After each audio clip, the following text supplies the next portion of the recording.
पिछले वाले क्लास में हम लोगों ने पढ़ा था अपने लिम्फ के बारे में, है ना। एनसीईआरटी में बेसिकली लिम्फ के बारे में बहुत कम दिया हुआ है, उससे थोड़ा सा ज़्यादा हमने आपको बोर्ड में बताया था। हाँ, ज़्यादा बताने का मतलब ऐसा नहीं कि सर सिलेबस के बाहर भी आप बताए थे, नहीं, सिलेबस के अंदर वाला ही जितना पार्ट था हमारा हमने आपको उतना बताया था, ठीक है। और उतना ही पढ़ना है लिम्फ के बारे में, ज़्यादा नहीं पढ़ना है। लिम्फेटिक सिस्टम आपके रेफरेंस बुक में पूरा डिटेल्ड में दिया हुआ है, उतना नहीं पढ़ना है। बहुत सारे बच्चे समझते हैं कि लिम्फ इतना छोटा दिया हुआ है तो क्या बोर्ड में इतना ही पूछेगा। हाँ, उतना ही पूछेगा, ज़्यादा नहीं पूछता उसके बारे में। एनसीईआरटी का सबसे बड़ा बात यही है कि जितना दिया हुआ उतना ही पूछेगा, एक लाइन भी उसके बाहर नहीं पूछेगा। तो हमने पूरा कोशिश किया था लिम्फ को अच्छे तरीके से समझाने का, समझ में आया था आपको। चलिए आगे बढ़ते हैं फिर। तो लिम्फ के बाद आपके एनसीईआरटी बुक में एक छोटा सा टॉपिक है, बेसिकली छोटा नहीं है, थोड़ा सा बड़ा ही है। टॉपिक का नाम है ट्रांसपोर्टेशन इन प्लांट्स। तो आज हम लोग उसको शुरुआत करने जा रहे हैं। तो आप लोग यदि चाहें तो हेडिंग ऊपर में लिख दीजिएगा ट्रांसपोर्टेशन इन प्लांट्स, ठीक है। हम भूल गए थे, खैर कोई दिक्कत नहीं है।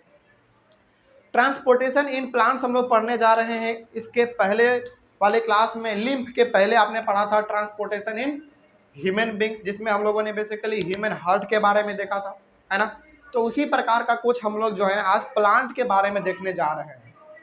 प्लांट में भी ट्रांसपोर्टेशन होता है, प्लांट में भी ट्रांसपोर्टेशन होता है, गैस का, वाटर का, फूड मटेरियल का, यहाँ पे भी ट्रांसपोर्टेशन होता है। हर चीज जिस प्रकार का सिस्टम हमारे बॉडी में परफॉर्म किया जाता है, चाहे वो ह्यूमन बींग्स हो, चाहे वो एनिमल्स हो, चाहे वो माइक्रो ऑर्गेनिज्म हो, उसी प्रकार से हमारा ट्रांसपोर्टेशन का काम प्लांट में भी चलता है, ठीक है। चलो तो इसमें हम लोग देखते हैं कि आखिर ट्रांसपोर्टेशन का काम कैसे चलता है। अच्छा, इसको ना पढ़ने से पहले थोड़ा सा हम कुछ बातें बताते हैं आपको। क्या प्लांट मूव करता है एक जगह से दूसरी जगह? नहीं करता, प्लांट मूव नहीं करता। और इसका अधिकतर पार्ट जो होता है ना प्लांट का, वो डेड सेल होता है। आपने देखा होगा ये प्लांट का ऊपर वाला हिस्सा जो होता है, जिसको हम लोग बार्क ऑफ ट्री कहते हैं, वो बेसिकली डेड सेल होता है। और इसका जो सेल वॉल होता है प्लांट का, वो भी एक डेड पार्ट ही है लिविंग प्लांट का, डेड सेल है वो बेसिकली। सेल वॉल जो है प्लांट सेल का जो बाहरी वाला हिस्सा, हम लोग उसको क्या कहते हैं? सेल वॉल कहते हैं। वो भी एक मड़ा हुआ हिस्सा है। तो प्लांट में अधिकतर हिस्सा जो है ना वो डेड सेल है। तो जब अधिकतर हिस्सा डेड सेल है और ये मूव भी नहीं करता, तो बताइए क्या इसको एनर्जी का जरूरत ह्यूमन बींग से ज्यादा है या कम है? कम है, क्योंकि ये मूव भी नहीं करता और इसके पास उतना लिविंग सेल भी नहीं है जो कि जीवित है, इसलिए इसको एनर्जी की जरूरत भी कम पड़ती है। लेकिन हाँ, ट्रांसपोर्टेशन तो इसमें भी होगा, क्योंकि ये भी एक लिविंग थिंग्स है, लिविंग थिंग में आता है हमारा प्लांट, है ना। चलिए तो इसको हम लोग आज डिस्कस करेंगे। इसको डिस्कस करने से पहले ना हम थोड़ा सा आपको क्लास 9th का टिश्यू चैप्टर याद दिलाना चाहते हैं। उसमें एक प्रकार का टिश्यू आपने पढ़ा था, टिश्यू का नाम था वस्कुलर टिश्यू। उसमें आपने बेसिकली दो चीजों के बारे में ज्यादा पढ़ा था। पहला था हमारा जाइलम और दूसरा था फ्लोएम। क्या कोई दिक्कत? पहला जाइलम और दूसरा फ्लोएम। अच्छा, इसमें भी यदि आप थोड़ा सा और अंदर जाना चाहेंगे ना, तो इसमें भी आपको अलग अलग हिस्सा मिल जाएगा। जैसे जाइलम जो था बेसिकली हमारा 4 चीजों से मिलके बना था, वो हम यहाँ पे चारों चीज डिस्कस नहीं करने जा रहे हैं। जो क्लास 10th में 2 चीज आपको दिया हुआ है वही आपको इसमें जानना है। याद कीजिए क्लास 9 का टिश्यू चैप्टर, उसमें आपने पढ़ा था कि जाइलम जो है ना बेसिकली 4 चीजों से मिलके बना होता है। और 4 चीजों में से जो सबसे 2 इंपॉर्टेंट चीज है वो यहाँ पे हम आपको बताते हैं। सबसे पहला आपका था वेसल्स, याद आ रहा है कुछ? VESSELS, vessels. और दूसरा ट्रेकाइड्स, TRACHEIDS। हालांकि 4 चीजों से मिलकर बनता है, लेकिन ये 2 चीज उसमें मेजर है, मुख्य है, ठीक है, जिससे कि हमारा जाइलम बनता है। उसके बाद फ्लोएम भी हमारा 4 अलग अलग चीजों से मिलकर बनता था। उनमें भी 4 चीज नहीं पढ़ने आपको क्लास 10th में, उसमें भी आपको 2 चीज पढ़ना है। पहला आपने नाम सुना होगा sieve tube, SIEVE, sieve tubes. और दूसरा आपने इसमें पढ़ा होगा कॉम्पेनियन सेल, है ना, कॉम्पेनियन सेल।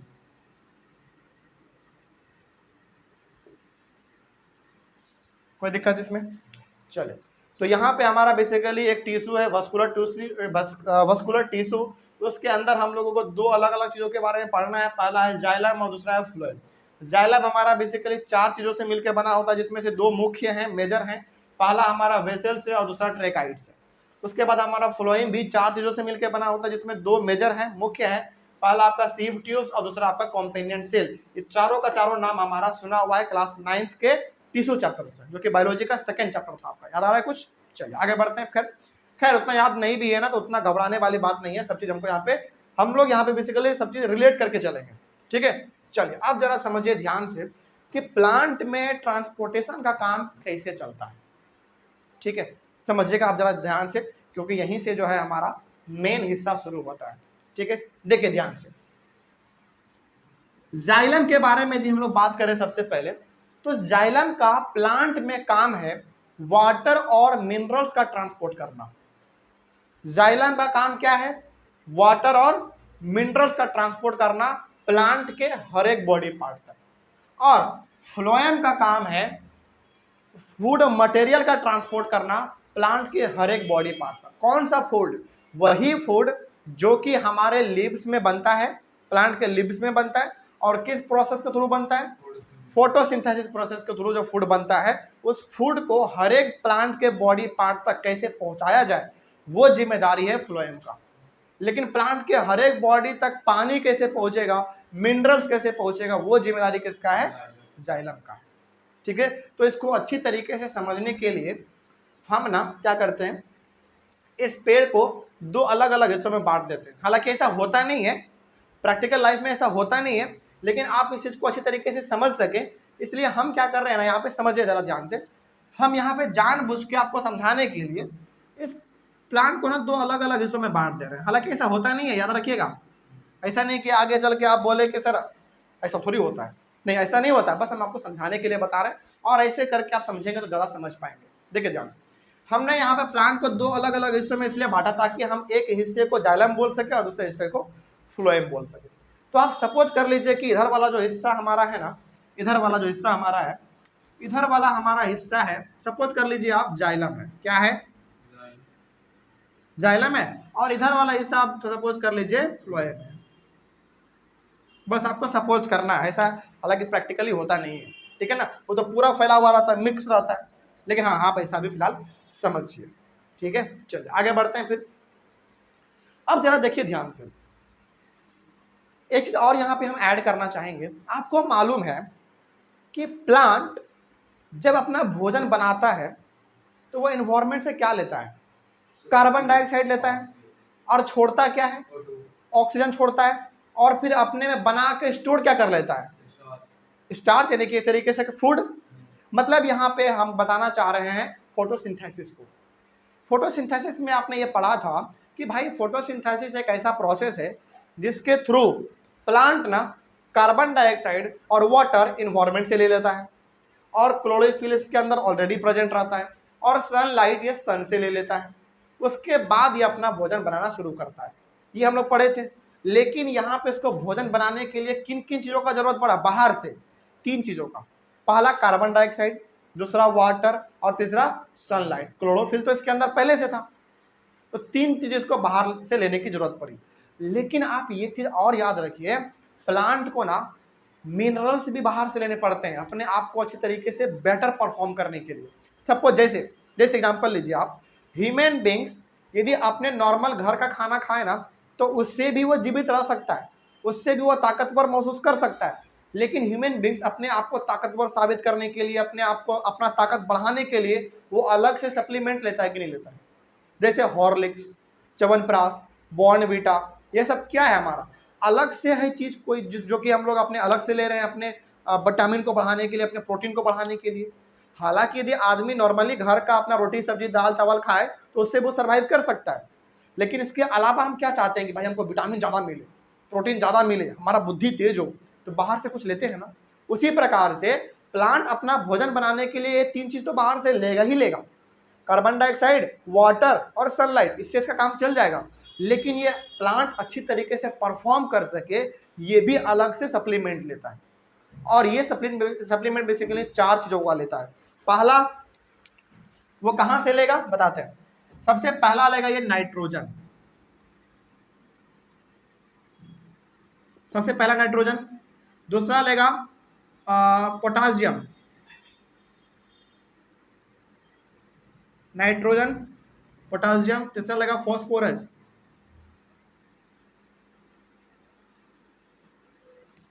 फॉस्फोरस और नाइट्रोजन, पोटासियम, फॉस्फोरस और मैग्नीशियम, चौथा है मैग्नीशियम। ये चार चीज जो है ना प्लांट और बाहर से लेता है अपने आप को बेटर परफॉर्म करने के लिए। और ये चारों का चारों चीज ये कहां से लेगा मालूम है? ये चारों का चारों चीज लेगा सॉइल से, यानी कि मिट्टी से। तो यहाँ पे जो आप ये नीचे वाला हिस्सा देख रहे हैं, आप फिलहाल आप इसको क्या समझिए?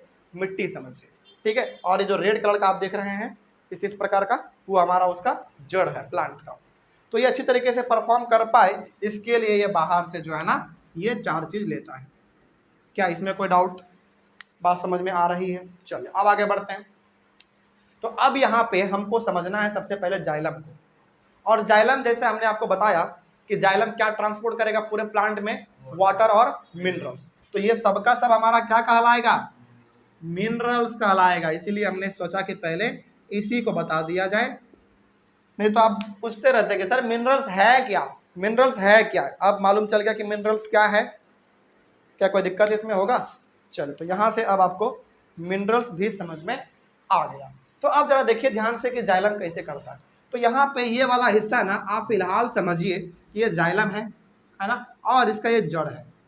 तो जड़ है तो भाई मिट्टी में ये चारों चीज प्रेजेंट है, और मिट्टी में ही हमारा पानी भी प्रेजेंट है। हम लोग पानी कहाँ पे देते हैं? मिट्टी में ही तो देते हैं। तो वो क्या करेगा, अब समझिएगा ध्यान से। जाइलम जो है ना इस पूरे मिट्टी से पानी को लेगा, मिनरल्स को लेगा और प्लांट के हर एक बॉडी पार्ट तक जाके पहुंचा देगा। क्या कोई दिक्कत? प्लांट्स और मिनरल्स को वो लेगा और हर एक बॉडी पार्ट तक पहुंचा देगा जहां जहां प्लांट और मिनरल्स की जरूरत है। यही काम है हमारा बेसिकली जाइलम का। हो गया डाउट क्लियर? चलिए अब जरा समझिए ध्यान से। अब चूंकि भाई ये प्लांट है तो इसमें पत्ते भी होंगे, और जब पत्ता है तो पत्ता के ऊपर छोटा छोटा छेद भी होगा। उस छेद को हम लोग क्या कहते थे? स्टोमाटा कहते थे। और उस छेद से, उस छोटे से होल से, उस छोटे से पोर से और उस स्टोमाटा से, आप जो भी बोल लीजिए सब बात बराबर है, क्या उससे वाटर एवोपरेट होगा कि नहीं होगा? बिल्कुल होगा। तो आपके मन में सवाल आना चाहिए कि सर हम लोगों ने ह्यूमन बींग्स में देखा कि ट्रांसपोर्टेशन का काम जो है ना वो हमारा ब्लड करता है। और ब्लड को धक्का कौन मारता है? हमारा ह्यूमन हार्ट धक्का मारता है कि भाई तुम बार बार उसको धक्का मारता है और हर एक सेल तक वो सब सामान पहुंच जाता है। यानी कि ह्यूमन बींग्स का बात करें तो उसमें धक्का मारने के लिए जो है ना हर एक बॉडी पार्ट तक सामान को पहुंचाने के लिए हमारे पास बेसिकली धक्का मारने के लिए हमारा ह्यूमन हार्ट है, यानी कि एक मशीन लगा हुआ है, ठीक है। लेकिन सर इस प्लांट में धक्का कौन मारेगा? इस प्लांट में धक्का कौन मारेगा कि यहां से पानी को सोखेगा, मिनरल्स को लेगा और ऊपर पहुंचा देगा? कौन धक्का मारेगा? क्या अपने आप चला जाएगा? नहीं, अपने आप कभी भी नहीं जाएगा। तो फिर यहां पे हमारा जो काम चलता है वो काम चलता है बेसिकली लीफ के ऊपर, स्टोमाटा पे। अब जरा समझिएगा ध्यान से, मेरे बातों को समझिए, मेरे मूवमेंट को समझिए और मेरे बातों को समझिए। प्लांट है, प्लांट में लीफ होंगे, लीफ के सरफेस पे स्टोमाटा प्रेजेंट है, स्टोमाटा से वाटर एवोपरेट होगा। अब वाटर जब एवोपरेट होगा तो आपने क्लास 9 में पढ़ा है हाई कंसंट्रेशन और लो कंसंट्रेशन। हमेशा वाटर का मूवमेंट और गैस का मूवमेंट किधर से किधर की ओर होता है बताइए? हाँ, higher concentration to lower concentration. अब जरा बताइए कि लीफ के पास स्टोमाटा है, उससे हमारा वाटर एवोपरेट हो गया, तो यहाँ पे कौन सा रीजन क्रिएट हुआ लीफ में? Low concentration. और यहाँ पे कैसा कंसंट्रेशन है? हाई कंसंट्रेशन है। तो वाटर हाई कंसंट्रेशन से लो कंसंट्रेशन की ओर जाएगा, तो यहाँ पे हमारा वाटर का कंसंट्रेशन ज्यादा है, तो ये अपने आप खींचते हर एक सेल तक पहुंच जाएगा। क्यों? क्योंकि हमने पढ़ा है कि भाई वाटर कंसंट्रेशन, चाहे वाटर हो चाहे गैस हो कुछ भी हो, वो हमेशा हाई कंसंट्रेशन से लो कंसंट्रेशन की ओर ही आगे बढ़ेगा। तो अब चूंकि हमारा लीफ में पानी का कमी हो गया, वो एवोपरेट हो गया, तो यहाँ पे बन गया हमारा लो कंसंट्रेशन और यहाँ पे है हाई कंसंट्रेशन, तो ये ऑटोमेटिक हमारा जो है ऊपर जाने की कोशिश करेगा, ठीक है ना। और इसमें कोई डाउट? इस चीज को हम लोग कहते हैं सक्शन पूल। आपके एनसीईआरटी बुक में मिलेगा इस चीज को, जब आप ध्यान से पढ़ेंगे ना तो आपको उसमें एक वर्ड मिलेगा, एक टर्म मिलेगा, उसको हम लोग कहते हैं सक्शन पूल। सक्शन पूल, कोई दिक्कत? और ये सक्शन पूल कब होगा, यानी कि कब ये हमारा हाई कंसंट्रेशन से लो कंसंट्रेशन की ओर जाएगा? तब जाएगा जब स्टोमाटा से हमारा वाटर जो है वो एवोपरेट करना शुरू करे, है ना। अब मान लीजिए कि वाटर एवोपरेट कर ही नहीं रहा है, ऑलरेडी स्टोमाटा के पास हमारा वाटर प्रेजेंट है, तो क्या यहाँ पे वाटर होने के बावजूद भी नीचे से पानी ऊपर जाएगा? नहीं जाएगा, ऑलरेडी यहाँ पे प्रेजेंट पानी है तो क्यों जाएगा। लेकिन जब यहाँ पे नहीं रहता, लो कंसंट्रेशन होता, तब हमारा पानी नीचे से ऊपर की ओर जाता। ठीक है, तो अब यहाँ पे एक आपके सामने एक नया टर्म आता है, वो है हमारा ट्रांसपीरेशन। ट्रांसपीरेशन क्या है समझिए ध्यान से। ट्रांसपीरेशन बताने जा रहे हैं क्या है।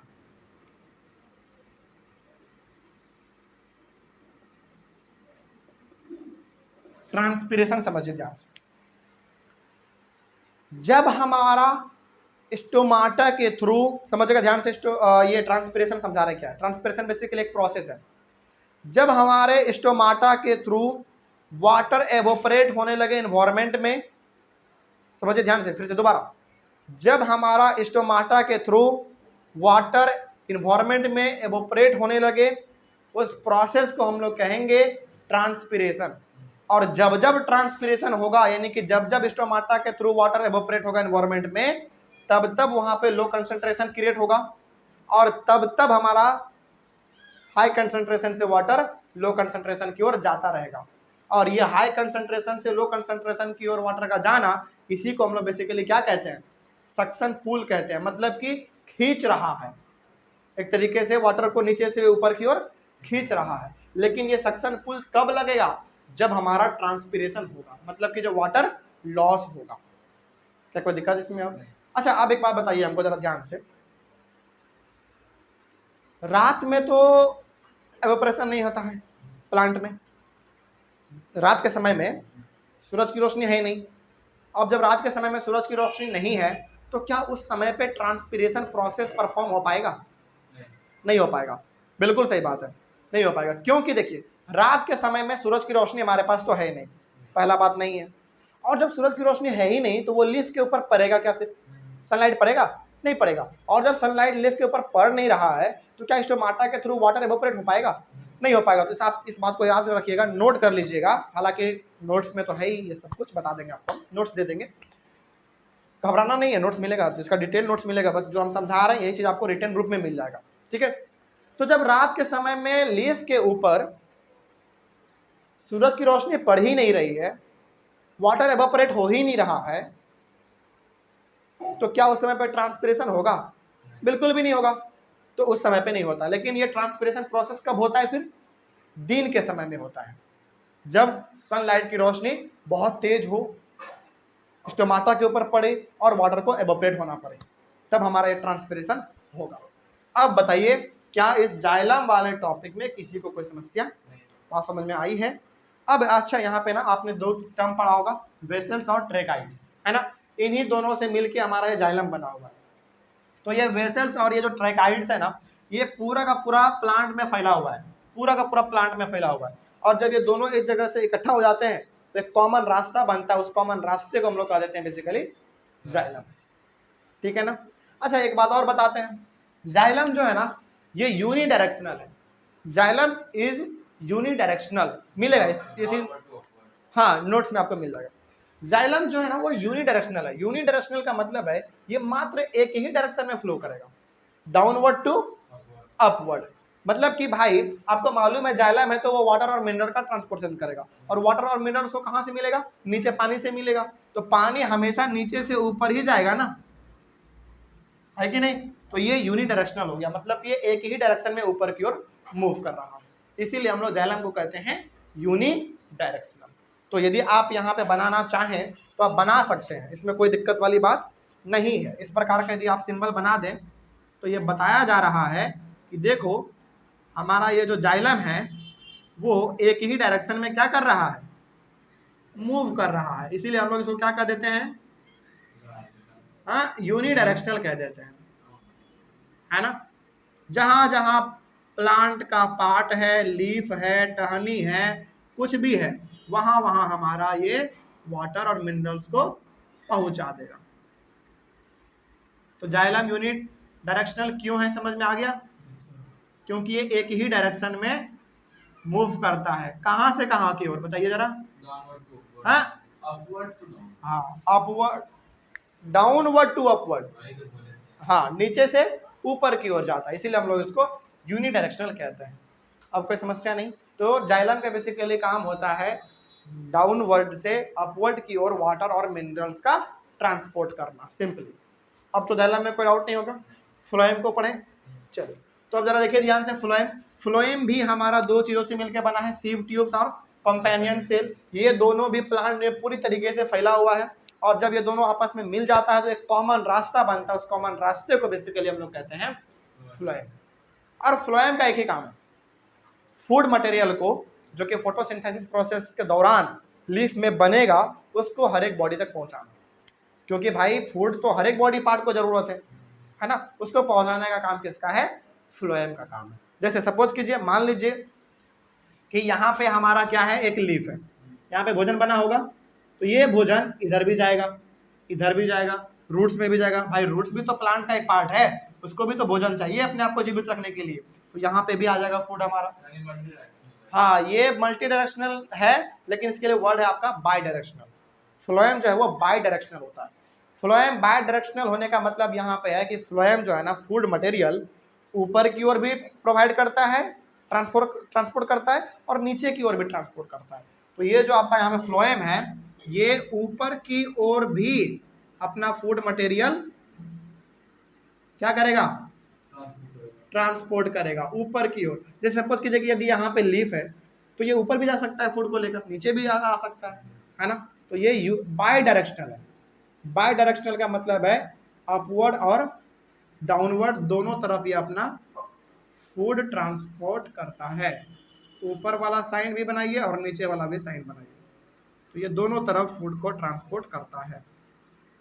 क्या कोई समस्या इसमें? अब बात समझ में आई है, फ्लोएम का क्या काम है और जाइलम का क्या काम है?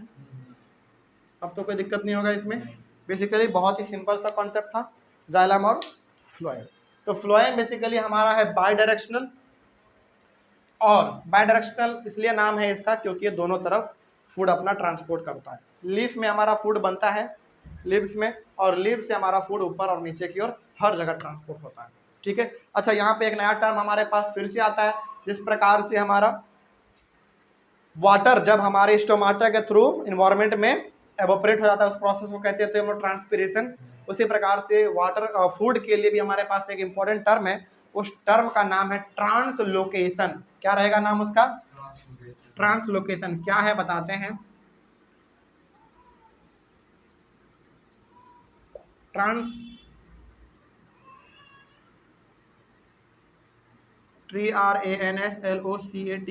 ट्रांसलोकेशन का मतलब है एक प्रोसेस है बेसिकली, जिसके थ्रू क्या होता है, ट्रांसलोकेशन एक ऐसा प्रोसेस है जिसके थ्रू लीफ में जब हमारा भोजन बनता है फोटोसिंथेसिस प्रोसेस के द्वारा, उस भोजन को, उस फूड को हमारा फ्लोएम हर एक बॉडी पार्ट तक पहुंचाता है। बेसिकली उसी प्रोसेस को हम लोग कहते हैं ट्रांसलोकेशन, बस। और इसमें ज़्यादा कुछ नया बात नहीं है। अब बात समझ में आ रही है? चलिए, तो यहाँ पे अब आपको समझ में आ गया होगा कि हमारा जो ये जाइलम था और ये जो फ्लोएम था, ये दोनों का दोनों किस टिश्यू का पार्ट है भाई?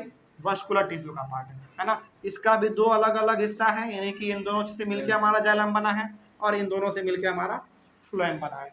जाइलम बेसिकली वाटर और मिनरल्स को ट्रांसपोर्ट करने का काम करता है, और फ्लोएम फूड मटेरियल को ट्रांसपोर्ट करने का काम करता है।